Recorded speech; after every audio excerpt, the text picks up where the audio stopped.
Khotbah saya tidak lama, soalnya kalau saya khotbah grogi. Shalom.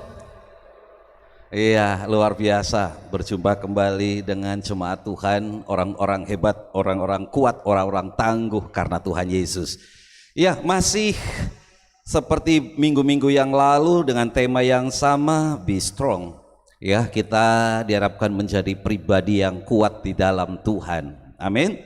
Menjadi pribadi yang kuat di dalam Tuhan. Ya. Oh, di sana mati itu. Iya, iya, kalau mati nanti saya nggak bisa lihat sana. Terima kasih dapat pinjaman kacamata. Ya, Bapak Ibu, hari ini kita akan belajar tentang kebenaran firman Tuhan. Teng, gimana makainya? Oh, belum dinyalain. Iya, ada gambar ilustrasi. Menjadi kuat bukan berarti kita harus menjadi orang kuat dalam Tuhan terus kita mendemonstrasikan kuasa Tuhan dengan mengangkat batu segede itu ya. Bukan. Kita akan lihat kebenaran firman Tuhan, tapi sebelumnya saya akan melalui sebuah pendahuluan ya. Setiap orang pasti mengendaki menjadi pribadi yang kuat. Katakan amin. Kalau saudara saat ini atau sore hari ini bisa berada di gereja menikmati pujian penyembahan, hadir dalam keadaan yang sehat, keadaan yang kuat, itu juga berasal dari kekuatan Allah yang mengalir, yang dianugerahkan di dalam kehidupan kita. Katakan amin. Ya, bersyukur ya.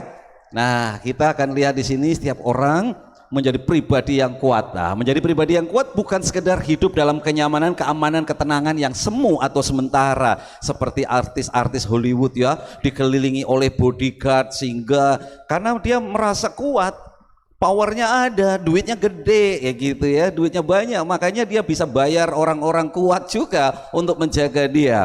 Atau juga bisa dalam keadaan nyaman, oh saya kuat finansial sehingga saya di tengah pandemi kayak apapun panjangnya aman, 7 turunan nggak akan habis ya. Nah, berikut pula di sini katakan bahwa oh tenang ya, semuanya aman, semuanya terkendali. Tapi apa daya, setelah kita mengikuti minggu demi minggu khotbah yang bertemakan Be Strong, maka saudara akan mendapatkan banyak pelajaran. Saya masih ingat khotbahnya adik dari Bapak Gembala waktu itu ya, memberikan contoh-contoh. Orang secara finansial kuat, orang secara kehidupan dunianya itu nyaman, dipandang itu pribadinya luar biasa, tapi berujung pada kehidupan yang tragis. Harus mengakhiri kehidupan dengan cara-cara yang tragis, cara-cara yang mengenaskan. Ya, apalagi kehidupan orang-orang yang sedang dirundung masalah. Bahkan ada dalam lembah kekelaman, wah istilahnya kan kayak gitu, ada pada posisi titik nadir, seolah-olah tidak berdaya, tidak ada jalan keluar di tengah masalah kehidupan. Ya, ini temanya renungan Komsel kemarin, Komsel Gabungan Utara dan Selatan. Ya, Komsel Utara Selatan. Wah, dapatkan hal itu. Gimana cara solusinya? Bagaimana? Ini hal yang luar biasa. Tapi janganlah kita menjadi pribadi yang kuat hanya sekedar pribadi yang kuat kelihatan secara mata fisik saja di dunia ini, tapi semuanya memiliki nilai yang semu sementara. Nah, yang berikutnya, bukan pula mereka yang bisa melakukan segala hal. Wah, pribadi yang kuat adalah pribadi yang bisa melakukan segala hal dan tidak pernah mengalami kesulitan hidup yang berujung pada keputusasaan. Mana ada sih ya manusia yang hidupnya tidak memiliki masalah, tidak diperhadapkan oleh masalah dan persoalan? Kira-kira ada enggak? Gak ada ya. Semua pasti pernah mengalami masalah dan persoalan yang berujung pada, kadang-kala berujung pada keputusasaan, hopeless, gak ada jalan keluar rasanya. Tapi kadang-kala manusia lupa, di balik masalah, persoalan selalu pasti ada jalan keluar. Besar kecilnya masalah itu tergantung dari cara berpikir kita. Kalau kita memandang masalah itu ruwet, masalah itu besar, jadilah besar masalahnya. Tapi belum tentu masalah yang besar bagi kita dipandang orang lain itu besar. Betul apa betul? Ya kan? Begitu pula sebaliknya, orang yang memandang masalah ini kecil, buat orang lain gede banget. Itu semua dari cara berpikir. Nah, menjadi pribadi yang kuat artinya menjadi pribadi yang sanggup mampu menjalani kehidupan dalam segala situasi dan kondisi, dalam segala keadaan. Nah, ini harapan kita. Ya. Nah, kalau kita belajar sore hari ini, saya kemarin renungkan, oh tokoh ini sudah, siapa lagi ya? Kayak gitu. Nah, akhirnya saya kembali memutuskan untuk menjadikan tokoh idola saya, karena itulah saya memakai nama Paulus. Jadi nanti saya memberikan contohnya pakai nama Rasul Paulus. Senior saya ini. Bapak Ibu, saudara kasih dalam Tuhan Yesus. Nah, kita harus memahami terlebih dahulu bagaimana sikap kita dalam menghadapi masalah kehidupan. Karena cara sikap hati, cara berpikir, cara paradigma kita dalam melihat masalah yang terjadi dalam kehidupan kita, itulah yang akan menunjukkan kualitas kepribadian kita. Yang akan menunjukkan kualitas kepribadian kita. Baru beberapa waktu, atau kalau nggak salah itu kemarin siang, saya ketemu dengan jemaat Tuhan, lalu kita banyak sharing, dia cerita banyak masalah. Waduh, masalahnya sangat pelik, masalahnya sangat besar, sangat luar biasa. Di situ saya mengambil satu kesimpulan, saya katakan, semakin besar masalah yang Tuhan izinkan terjadi dalam kehidupan kita, maka sesungguhnya Tuhan sedang menjadikan kita, mempersiapkan kita menjadi pribadi yang lebih memiliki kapasitas yang besar untuk menerima tanggung jawab dari Tuhan. Semakin besar masalah, semakin kita diperhadapkan oleh tembok yang tebal dan tinggi, seolah-olah tidak ada jalan keluar. Sesungguhnya Tuhan sedang uji kita, persiapkan kita untuk menjadi pribadi yang lebih lagi memiliki kapasitas tampungan yang besar untuk menerima tanggung jawab yang besar pula dari Tuhan. Yang setuju katakan yes. Menghibur diri ya? Oh enggak. Jadi kalau saudara saat ini ada yang mengalami masalah yang rasanya pelik sekali, wah, masalah yang sulit sekali, baik itu tentang keadaan kesehatan, keuangan, pekerjaan, dengerin baik-baik. Bersama Tuhan tidak ada yang mustahil. Katakan amin dong. Wah, kalau nggak yakin nanti gimana ini? Ya, kita lihat. Ketika kita memiliki cara pandang yang salah terhadap masalah persoalan kehidupan, maka ada dua kemungkinan. Ya, kalau kita benar memiliki cara pandang yang benar terhadap masalah yang kita sedang hadapi, maka kita akan menjadi pribadi yang kuat. Begitu pula sebaliknya. Kalau kita keliru menilai, menimbang, melihat masalah yang kita hadapi ini menjadi masalah yang teramat sulit dan sepertinya dan seolah-olah kita tidak bisa memiliki jalan keluar, dan justru kita lebih lagi mengandalkan kekuatan sendiri, cara berpikir kita sendiri, kecerdasan kita sendiri, kejeniusan kita sendiri, relasi kita, maka sesungguhnya kita sedang bersiap-siap diri untuk berjalan menjadi pribadi yang lemah, menjadi pribadi yang gontai, goyah tanpa pegangan. Ini hati-hati. Kita akan belajar bagaimana kita menjadi, gambarnya ketinggalan. Kita menjadi pribadi yang kuat. Ini Rasul Paulus. Ya, karena saya pelayanannya di anak, jadi saya ngambil gambar-gambarnya seperti ini. Rasul Paulus, Filipi 4 ayat 12. Karena saya tidak bisa melihat di sana, ternyata juga pakai kacamata Pak Geming. Ternyata tidak bisa juga. Saya plusnya 2,5. Ya, maklum. Seberapa hari lagi sudah gocap. Ya, saya baca di sini aja ya. Bukan berarti saya tidak sopan membelakangi jemaat. Demikian firman Tuhan, Filipi 4:12. Aku tahu apa itu kekurangan dan aku tahu apa itu kelimpahan. Dalam segala hal dan dalam segala perkara tidak ada sesuatu yang merupakan rahasia bagiku, baik dalam hal kenyang maupun dalam hal kelaparan, baik dalam hal kelimpahan maupun dalam hal kekurangan. Pada ayat yang ke-13, segala perkara dapat kutanggung di dalam Dia yang memberi kekuatan padaku. Siapa yang tidak kenal Paulus? yang nama aslinya adalah Saulus, seorang penganiaya jemaat yang kita tahu backgroundnya adalah orang yang terhormat. Kalau di situ dikatakan orang terhormat berarti secara finansial, secara kedudukan, secara jabatan, secara fungsi sosial, itu adalah orang yang memiliki kelas yang layak untuk dikatakan orang hebat, orang kuat. Tetapi setelah dia mengenal Kristus, apa yang dianggap itu hebat, apa yang dianggap itu luar biasa, apa yang dianggap itu sebuah kebanggaan, bagi Rasul Paulus semua dikatakan sampah. Bahkan setelah menjadi rasul, dia harus menghadapi masalah kehidupan yang teramat berat, masalah kehidupan yang teramat sulit. Tidak sedikit dia mengalami derah, dia tidak sedikit mengalami aniaya, dia tidak sedikit mengalami ketidakadilan.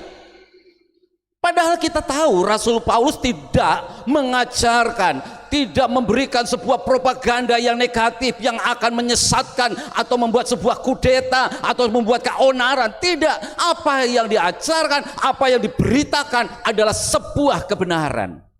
Tapi justru buah dari apa yang dia lakukan, dia menerima banyak sekali ketidakadilan. Tapi kita lihat, apapun masalah persoalan yang menimpa diri Rasul Paulus, dia tetap fight, dia tetap luar biasa melayani Tuhan, dia tetap semangat melayani Tuhan. Makanya tidak sedikit dalam perjanjian baru kita menemukan banyak surat-surat yang dia tulis untuk jemaat, hasil buah pelayanannya. Wah, ini luar biasa. Di dalam penjara dia nulis surat yang isinya penghiburan, penguatan, sukacita, padahal di dalam penjara. Ini yang saya katakan, menjadi pribadi yang kuat, mampu menghadapi masalah persoalan kehidupan dengan tetap memandang realita Allah yang dia sembah adalah Allah yang selalu setia menemani, Allah yang selalu memelihara, Allah yang selalu menguatkan, menghibur dan memberkati. Itu sebabnya dia tidak terpengaruh dengan keadaan, tidak terpengaruh dalam situasi kondisi yang sepertinya secara mata itu tidak memungkinkan untuk kita bisa berkata Yesus baik, Tuhan luar biasa. Tapi Paulus di sini kita lihat menjadi orang yang hebat, luar biasa.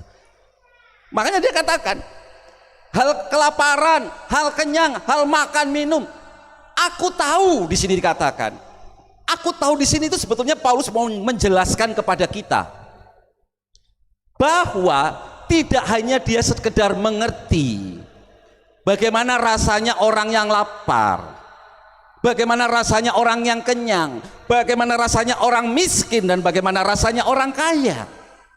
Rasul Paulus ngalami sendiri.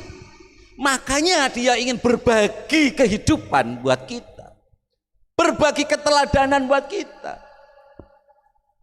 Janganlah kita suka memusingkan perkara-perkara yang seperti ini.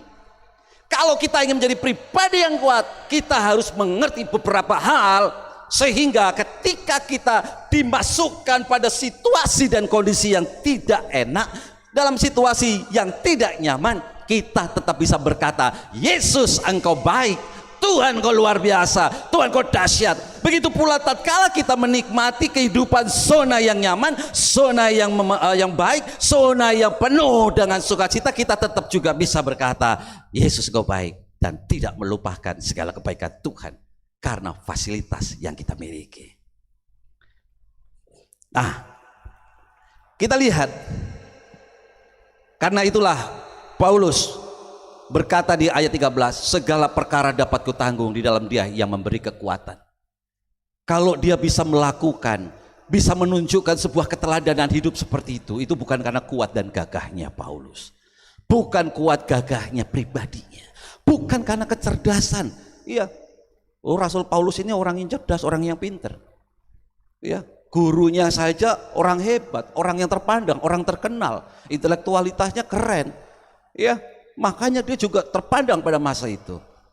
Orang pintar, tapi dia tidak katakan, kalau aku mampu menghadapi segala kesenangan, segala kesakitan, segala kenyangan, segala kelaparan, itu dia sadar.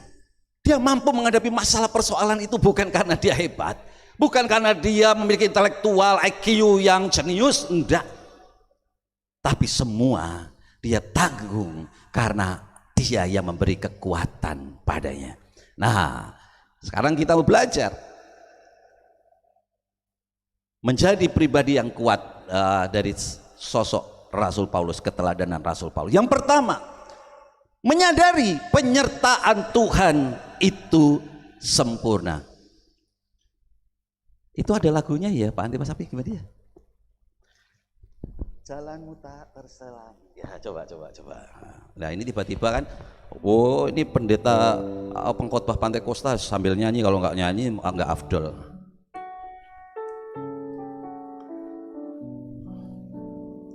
Bisa lagunya saudara? Ayo. Jalanmu tak terselami, katakan, oleh setiap hati kami, namun satu hal ku percaya, ada rencana yang indah, ada rencana yang indah, tiada terduga kasih-Mu heran dan besar bagiku, heran dan besar bagiku, arti kehadiran-Mu selalu nyata di dalam hidupku. Katakan sama-sama, penyertaan-Mu sempurna, aman dan sejahtera, ingin ku selalu bersama, keindahan arti kehadiran-Mu Tuhan. Rasul Paulus menjadi pribadi yang kuat, mampu menunjukkan kekuatan spiritualnya, mampu menunjukkan kekuatan imannya, karena Rasul Paulus ternyata pribadi yang selalu menyadari penyertaan kehadiran Tuhan itu selalu sempurna. Tuhan Yesus menyertai kita begitu sempurna. Katakan kepada diri sendiri, Tuhan Yesus menyertaiku begitu sempurna. Loh, aku sakit kok nggak sembuh-sembuh? Aku lagi ada masalah keluarga kok nggak selesai-selesai? Perusahaanku kok nggak ada job-job? Udah jalan 2 tahun, gimana ini? Seret sekali. Nanti kita akan belajar bagaimana kita bisa menghidupi sebuah keyakinan bahwa Allah yang kita sembah, Yesus yang kita ikuti kebenarannya, Yesus yang kita jadikan sebagai Tuhan dan Juru Selamat adalah pribadi yang sempurna dalam menyertai kehidupan kita. Makanya dia disebut Allah Immanuel, Allah yang beserta kita. Kalau orang Kristen masih ragu, orang Kristen masih suka khawatir berlebihan sampai lupa bagaimana jalan keluar yang terbaik di tengah masalah yang sangat pelik, waduh, perlu ikut pemuritan lagi, perlu banyak belajar lagi. Ya, makanya heran kalau sampai ada orang seperti itu. Di gereja sudah memfasilitasi adanya som, apalagi PA. Yo, awal-awal saja yang datang sampai tengah-tengah mulai hanyut terbawa oleh gelombang samudra gitu. Wisudanya tinggal sedikit.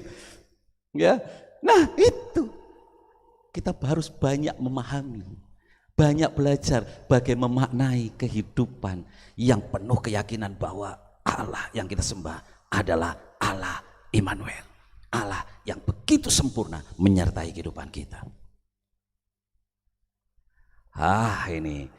Ini caranya, jauhkan perasaan atau sikap hati yang merasa diri kita kuat, mampu, bisa ketika kita berada di dalam zona yang nyaman.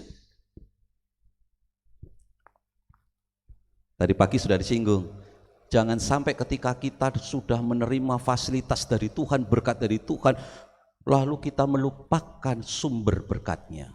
Melupakan sumber berkatnya. Kita lupa dari mana berkat itu. Kita lupa dari mana semua yang kita nikmati. Sehingga kita bisa menepuk dada dengan begitu pongah. Inilah hasil dari kejeniusanku. Inilah hasil dari kekuatanku. Inilah hasil dari aku pandai membangun relasi dengan sesamaku. Kita lupa bahwa berkat itu sumbernya dari Tuhan. Ketika fasilitas banyak datang, justru kita itu harus banyak introspeksi diri. Karena harta, tahta, kemuliaan itu juga bisa menjadi bagian dari alat untuk menguji iman kita. Halo? Jadi ujian itu tidak hanya sesuatu yang buruk, sakit, pailit, bangkrut. Ketika duit kita banyak itu juga bisa menjadi masalah itu jangan-jangan juga ujian. Kuat enggak kita bertanggung jawab? Kuat enggak kita menerima kepercayaan yang begitu besar? Makanya ojo sok iri kalau kita ini ngelihat ada orang, wih kok itu kayak gitu, berkat ini luar biasa, aku sudah seperti ini. Itu kan menurut kita sudah seperti ini. Loh, aku gereja seminggu 6 kali. Apa? Apa saja pelayanan aku ikuti, kok berkatnya lebih banyak yang itu. Mulai membanding-bandingkan. Sebenarnya kita ini sedang hitung-hitungan sama Tuhan. Kita nggak tulus mengerjakan kehidupan kerohanian kita di mata Tuhan. Makanya jangan suka membanding-bandingkan apa yang sudah aku berikan, sudah aku lakukan untuk Tuhan. Kalau kita bisa lakukan dalam keadaan sehat, lakukan. Mumpung masih diberi kekuatan, berikan yang terbaik untuk Tuhan. Ya ini yang dilakukan oleh Paulus. Tidak merasa bahwa apa yang aku bisa aku dapatkan ini karena kekuatanku. Justru kita harus introspeksi. Hidup ini isi suwi waktu nih. Ya. Hidup ini adalah kesempatan. Hidup ini untuk melayani Tuhan.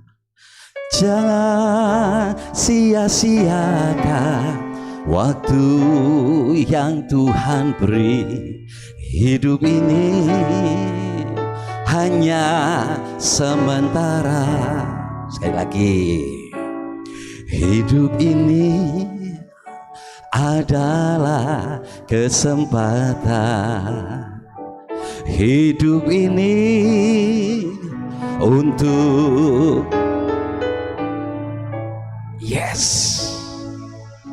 jangan sia-siakan waktu yang Tuhan beri. Hidup ini harus jadi berkat, harus jadi berkat. Lebih keras, oh Tuhan. Yes. Selagi aku masih kuat,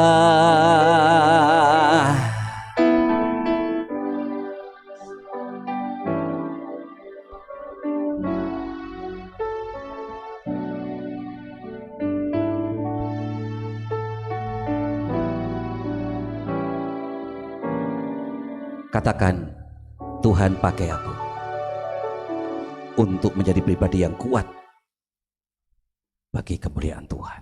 Tepuk tangan buat Bapak Ibu Saudara.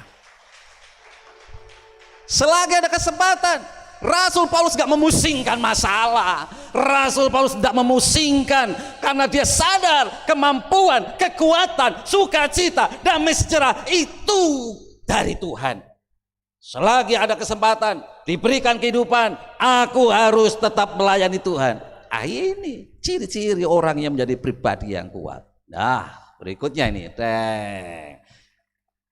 Sebaliknya, ketika kita berada dalam lembah kekelaman, singkirkan semua kekhawatiran, ketakutan, keputusasaan karena kita tidak pernah sendiri. Sebab Immanuel, Allah yang senantiasa menyertai kita, ada dalam segala keadaan. Istri saya tugas di sebelah.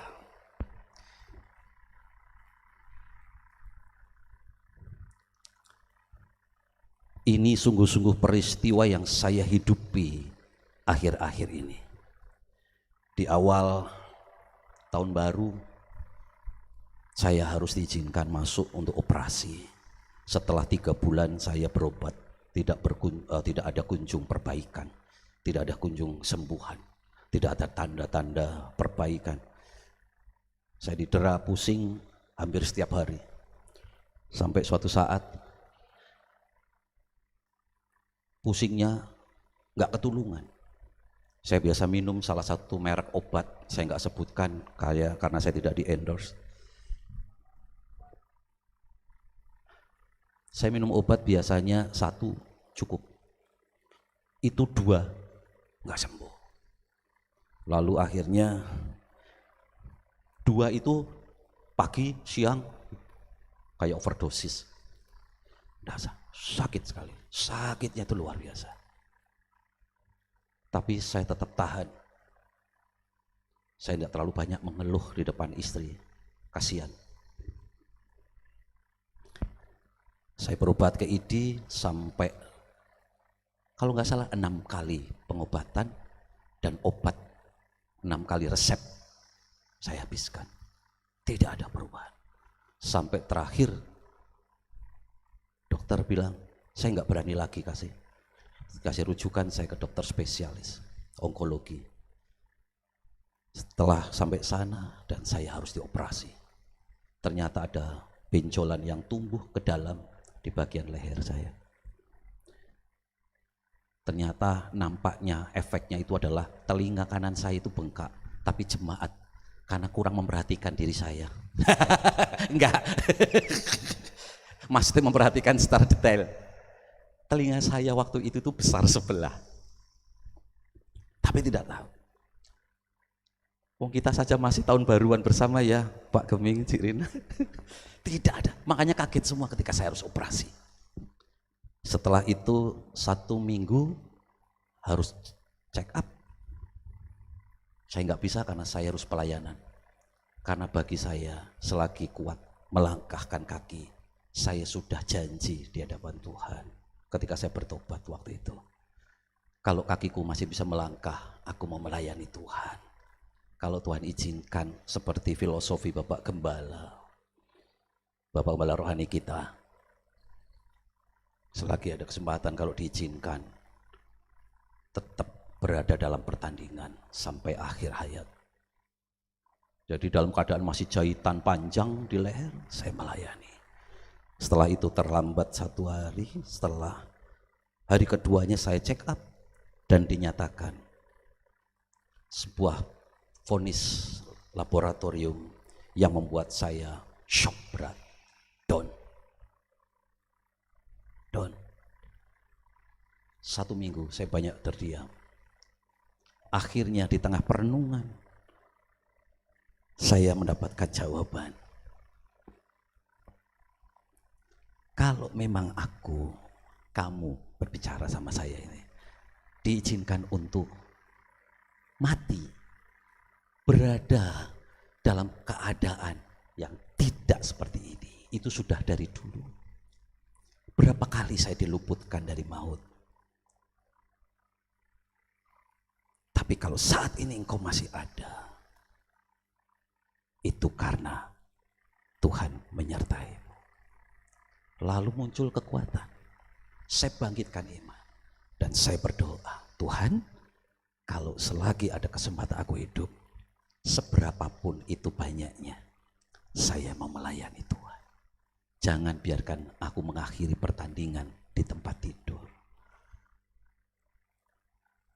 Vonis yang sangat membuat down. Makanya maaf kalau saya lagi dalam pertemuan saya nggak bisa makan seperti teman-teman yang lain, bukan saya sedang menghina karena nggak doyan makanannya. Karena sekarang makanan saya itu makanan yang terbatas. Saya harus batasi. Nggak usah saya sebutkan vonisnya apa, paham ya? Operasi itu dan saya dinyatakan harus kemo. Pak Antipas juga kayaknya baru tahu hari ini. Saya saksikan karena ini sudah saya alami dan ini berjalan berapa bulan. Tapi saya katakan tidak, dalam nama Tuhan Yesus, dan sampai hari ini saya masih menggunakan herbal sebagai cara untuk saya mengantisipasi. Berat, pelik, belum sampai segitu saja. Saya harus menghadapi lagi masalah persoalan yang harus ditimpakan lagi. Dan saya katakan, Tuhan, apapun masalah yang Tuhan izinkan saat ini saya alami, tidak akan pernah menggeser iman percaya saya kepada Yesus.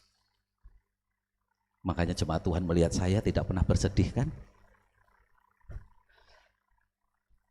Saya kesaksian ini tidak untuk dibelas kasihani ya, tolong jangan ya. Lalu nanti kunjungan esok kirim roti, kirim sayuran, jangan. Iya, saya mau katakan, saya mau bagikan. Kalau saudara saat ini mengalami hal yang sama, mungkin sakit belum sembuh-sembuh, gak usah khawatir. Bangun imanmu, percaya Tuhan tak pernah meninggalkanmu. Tuhan tak pernah meninggalkanmu. Ya. Jadi kalau setiap saya berkaca, ada bekas jahitan di leher. Terima kasih Tuhan. Tuhan ingatkan. Ini seperti Rasul Paulus kan. Dia minta karena ada duri dalam dagingnya. Tapi dia tidak minta dihilangkan. Justru di tengah kelemahannya dia berkata apa? Justru di tengah kelemahanku, kuasa Tuhan semakin sempurna. Halo? Ketika engkau, saudara, bapak, ibu, dicoba diizinkan melalui zona keadaan yang begitu berat, beriman, yakinilah, Tuhan, aku melihat di tengah segala badai topan masalah ini, Tuhan akan nyata kuasanya yang semakin dahsyat untuk kami alami sendiri, hidupi. Karena justru di tengah saya mengalami masalah yang begitu berat seperti ini, urusannya itu maut, kematian, saya semakin melihat turut campur tangan Tuhan itu dahsyat, luar biasa.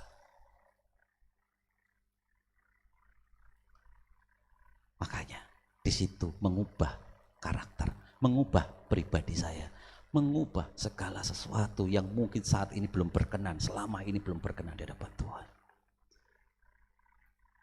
Dan saya katakan, selagi ada kesempatan, jadilah berkat. Selagi ada kesempatan, jadilah saksi Tuhan. Selagi ada kesempatan, muliakan Tuhan. Dalam keadaan apapun, mau sehat, sakit, dalam keadaan pada puncak kesuksesan, maupun di dalam lembah kekelaman. Jangan lupakan Tuhan. Berubahlah, semakin hari semakin baik. Rasul Paulus lakukan itu. Semakin hari dia lakukan pekerjaan pelayanan semakin baik, semakin luar biasa. Makanya gak heran dia banyak menuai banyak jiwa-jiwa untuk dibawa kepada Tuhan. Amin Bapak Ibu. Ya, jangan terlalu tegang. Saya kasihan kayak gini, jangan tegang. Nanti saya malah ikut-ikutan. Nah, kita akan lihat. Kita harus belajar jujur mengakui penyertaan Tuhan sekalipun sedang dalam lembah kekelaman. Jujur maksudnya bagaimana? Dalam segala situasi dan kondisi bisa enggak kita ngomong Tuhan Yesus baik, itu maksud saya. Jujur. Jangan kita ngomong jujur di depan orang, tapi sementara di balik semua, di balik kita berjumpa dengan orang di belakang, kita banyak mengeluh. Itu namanya kita tidak jujur. Kalau jujur, saya mau ngomong di depan saudara, Tuhan Yesus baik, Tuhan Yesus dahsyat, Tuhan Yesus tak pernah tinggalkan kita, katakan amin. Di belakang pun saya melakukan hal itu. Saya tidak takut, karena saya punya Allah yang setia, yang hadir. Itu yang dimaksud jujur. Sandarkan hidup kepadanya. Setelah kita menyadari bahwa Yesus itu hadir menyertai kita dalam segala keadaan, maka yang kedua, sandarkan. Kalau kita sudah sadar Tuhan tak pernah tinggalkan kita, ya sandarkan hidup kita, serahkan, jangan tanggung-tanggung. Saya mau katakan, ikut Yesus jangan tanggung-tanggung. Katakan kanan kiri, ikut Yesus jangan tanggung-tanggung. Halo? Oh, mungkin saat ini Anda belum diperhadapkan oleh sesuatu yang sulit, makanya Anda masih mungkin ragu-ragu. Tapi saya katakan di kesempatan ini, jangan nunggu sampai sesuatu yang besar harus diperhadapkan dengan kita. Selagi saat ini ada kesempatan, jangan pernah tanggung-tanggung ikut Yesus. Jangan pernah tanggung-tanggung melayani Tuhan. Jangan pernah tanggung-tanggung untuk memberikan yang terbaik bagi Tuhan. Yang setuju dengan saya katakan amin. Nah, apa sih? Kenapa? Kenapa kita harus menyandarkan hidup? Hanya orang yang bersandar kepada Tuhan yang akan merasakan kuasa penyertaannya. Yuk, saya ajak kita untuk membaca Mazmur 91, 14, 16.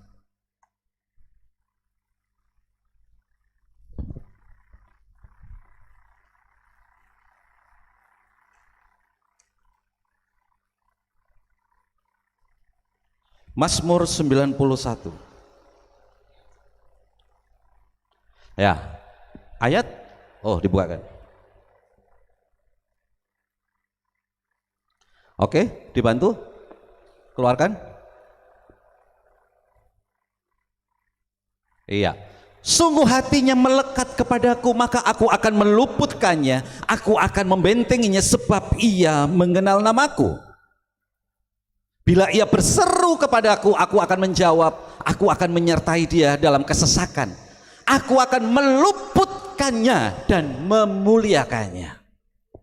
Dengan panjang umur akan kukenyangkan dia dan akan kuperlihatkan kepadanya keselamatan daripadaku. Katakan. Nah, lihat. Kenapa kita harus menyandarkan hidup kita kepada Tuhan? Karena hanya orang yang bersandar, orang yang melekatkan hidupnya kepada Allah yang akan menerima kuasa Tuhan yang dahsyat. Itu kenapa Rasul Paulus katakan, justru di tengah kelemahanku kuasa Tuhan semakin nyata sempurna. Ini salah satunya, ini alasannya. Karena justru ketika kita melekatkan hidup kepada Tuhan, kita akan mengalami penyertaan, kita akan mengalami perlindungan, kita akan mengalami hidup dalam berkat-berkat ilahi dan keselamatan dari Allah. Ini kenapa penting bagi kita untuk kita sandarkan hidup kepada Tuhan. Arti bersandar kepada Tuhan, mengakui dengan keyakinan, iman, pusat kekuatan kita ini terletak mutlak di tangan Tuhan. Mutlak di tangan Tuhan. Jadi Bapak Ibu, dengarkan baik-baik. Apapun yang menjadi kerinduan kita, kerinduan Anda, impian-impian Anda, harapan-harapan Anda, mau bagi pribadi, istri, keluarga, anak, pekerjaan, studi anak-anak Anda, masa depan mereka, dengar, mutlak sumber kekuatan itu dari Tuhan. Jadi dalam menjalani kehidupan kita nggak empot-empotan. Dalam menjalani kehidupan kita tidak dikuasai oleh hawa nafsu. Dalam menjalani kehidupan kita tidak dibebani dengan yang namanya ambisi. Tanda petik, kita boleh berambisi, memiliki niat tekad, tapi jangan sampai kebablasan sehingga menimbulkan perbuatan atau keputusan-keputusan yang negatif. Mutlak. Jadi cari dulu Tuhan. Kita lihat. Tanda bahwa kita sepenuhnya bersandar kepada Tuhan. Tetap bersyukur dalam segala keadaan. Nah ini, saya mendapatkan banyak pelajaran dari Rasul Paulus. Makanya saya pun belajar meneladani. Selalu bersyukur dalam segala keadaan. Bersukacita. Ya, jangan sampai kita menghadapi masalah hilang sukacita. Wajah jadi murem. Kayak teplok sentir. Apa itu? Teplok sentir apa? Pelita yang mulai mau padam. Surut. Jadi redup. Makanya rumah saya itu, saya paling nggak senang kalau pakai rumah kok redup kayak gitu. Makanya biar padang semua, gitu kan? Enak, nyaman, terang. Jadi kita lihat siapa yang di depan kita. Oh, lagi tersenyum, lagi ceria, lagi sedih, kelihatan nyata. Tidak ada yang tersembunyi, ya kan? Dalam kehidupan kita seperti itu. Tetap bersyukur dalam segala keadaan. Kalau saudara tiba-tiba dalam berbisnis, saudara dikhianati oleh teman. Maka respon yang pertama yang saudara mau tunjukkan responnya bagaimana? Emosi? Marah? Atau diam? Tuhan, maksudmu apa sih ini Tuhan? Saya harus menghadapi semua ini. Pilihannya A, B, atau C. Siapa di sini yang pernah mengalami yang namanya dikhianati oleh orang yang dipercaya? Nggak usah ngangkat tangan.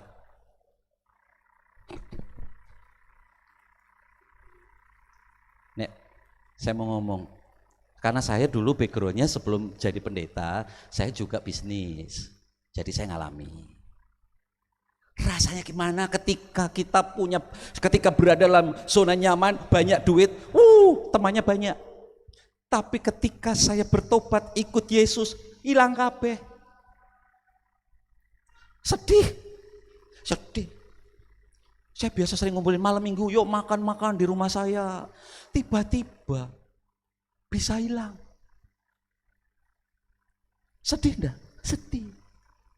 Hari ini kita mau belajar, ketika kita menghadapi ketidakadilan, ketidaksesuaian dengan ekspektasi kita, apa yang kita mau munculkan?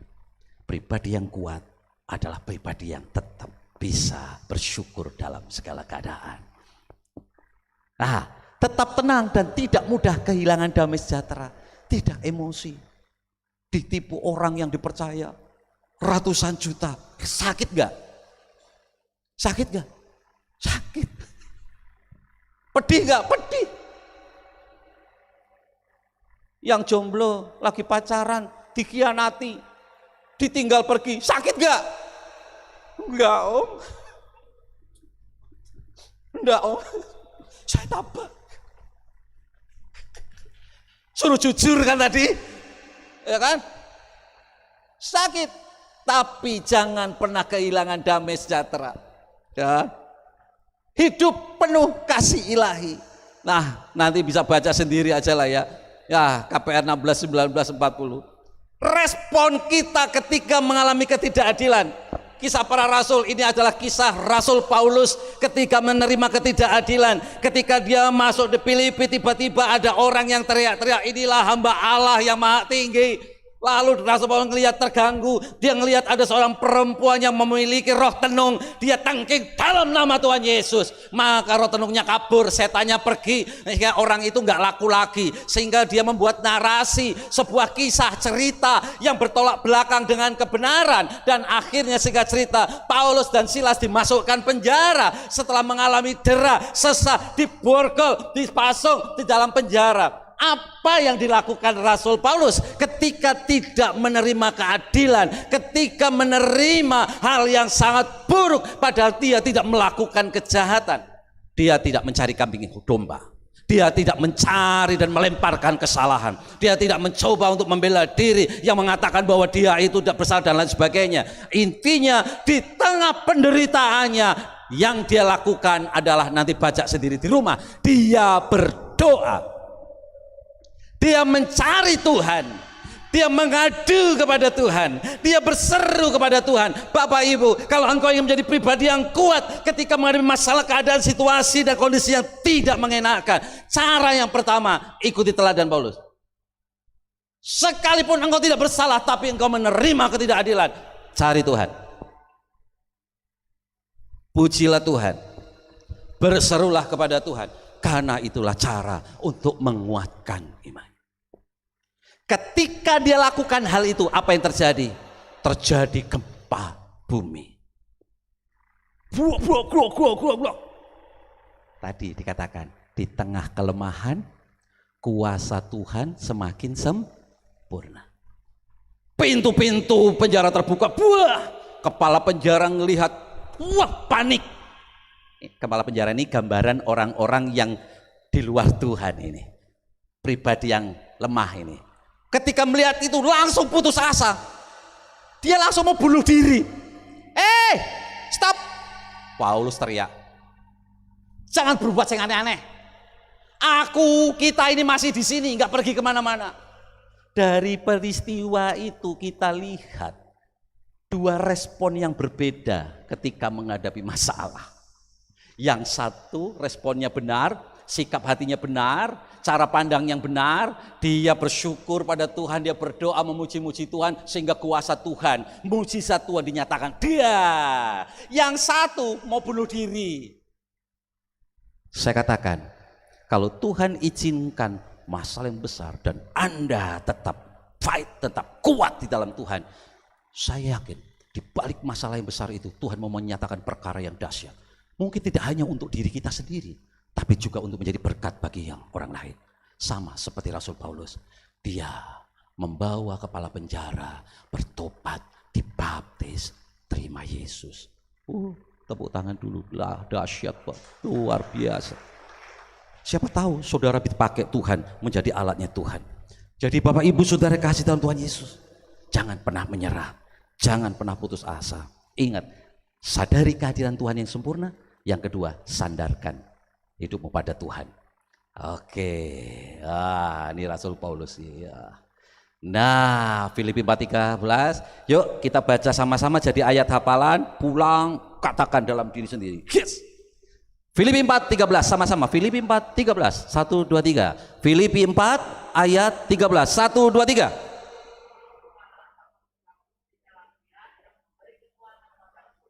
Sekarang tutup matanya. 2 3.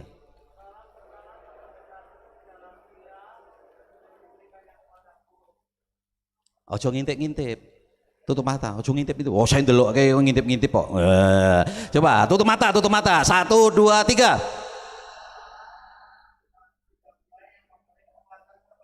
Segala perkara dapat kutanggung di dalam Dia yang memberi kekuatan kepadaku. Tepuk tangan buat saudara semuanya. Yes. Haleluya. Ini Tuhan memberkati kita. Siapa yang percaya bahwa Tuhan tak pernah terlambat untuk memberkati kehidupan saudara? Lambaikan tangan. Siapa yang percaya bahwa Tuhan itu dahsyat? Yuk kita berdiri.